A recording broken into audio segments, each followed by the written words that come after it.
کے نزدیک سب سے بڑا اگر کوئی گناہ ہے تو وہ اپنے مومن بھائی کو ذلیل کرنے والا گناہ ہے۔ اللہ ہر گناہ معاف کرتا ہے لیکن کسی مومن کو ذلیل کرنا اللہ معاف نہیں کرتا۔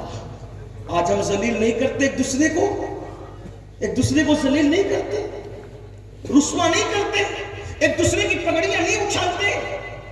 غریب نواز سرکار رضی اللہ تبارک و تعالی فرماتے، لوگوں کتنی عبادت کر لو، جب تک اللہ کے بندوں کی خدمت کر کے ان کا دل خوش نہیں کرو گے اللہ تک نہیں پہنچ سکو گے، کیونکہ لوگوں کے دلوں سے اللہ تک پہنچنے کا راستہ جاتا ہے، اللہ تک پہنچنے کا راستہ لوگوں کے دلوں سے ہو کے جاتا ہے۔ جب تک دلوں کو خوش نہیں کرو گے اس وقت تک اللہ تک نہیں پہنچ سکو گے۔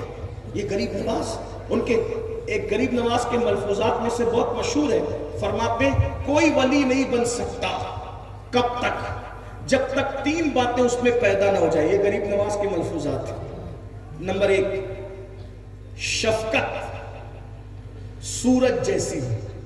ہندوستان میں 3 چیزوں کی بڑی اہمیت تھی، سوریہ، دریا اور زمین۔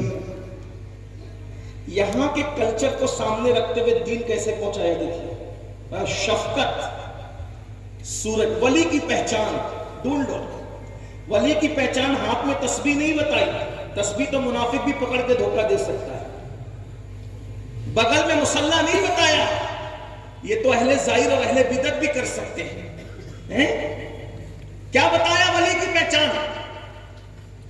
شفقت سورج جیسی۔ سورج کی شفقت کبھی محسوس کی؟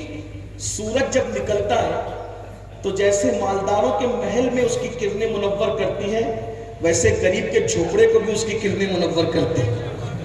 امیر، غریب، عربی، اجمی، کالا، گورا، سب سورج سب کو مزین کرتا ہے۔ مطلب ولی کیسا ہوتا ہے؟ ولی خطوں میں نہیں بٹا ہوتا، ولی سلسلوں میں نہیں بٹا ہوتا، ولی برادریوں میں نہیں بٹا ہوتا، ولی تنظیم اور تحریک اور اداروں میں نہیں بٹا ہوتا، ولی مرید اور غیر مرید میں نہیں بٹا ہوتا۔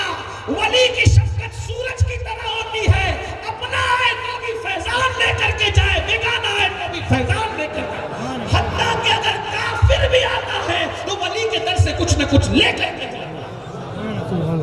آج شفقت ڈھونڈ لو، کتنے رضی اللہ اور رحمت اللہ علیہ باہر نکل جائیں گے، اس سے دیکھ لیجئے، دیکھیے نظر، تلاش کیجئے، تلاش کیجئے۔ ہم نے تو گڑھ رکھے ہیں، یاد رکھنا حقیقت شاعری کی دنیا الگ ہے، حقیقتوں کی دنیا الگ ہے۔ جب تک شفقت پیدا نہیں ہوگی سورج کی طرح مقام ولایت نصیب نہیں ہوگا۔ اور ولی کی شفقت کیسی ہوتی؟ سورج کی طرح سب کچھ۔ ایک بات بتاؤں، سورج تو پیشاب پر بھی اپنی کرنیں ڈالتا ہے، سورج تو گندگی کے کچرے پہ بھی اپنی کرنیں۔ یہ اور بات ہے، وہ پیشاب کی جگہ کو اپنی کرنوں سے پاک کر دیتا ہے، لیکن پیشاب کی ناپاکی سورج کی کرنوں کو ناپاک نہیں کر سکتی۔ اسی لیے ولی جہاں بیٹھے گا بروں کے درمیان بروں کو اچھا کر دے گا، ولی برا نہیں ہوگا۔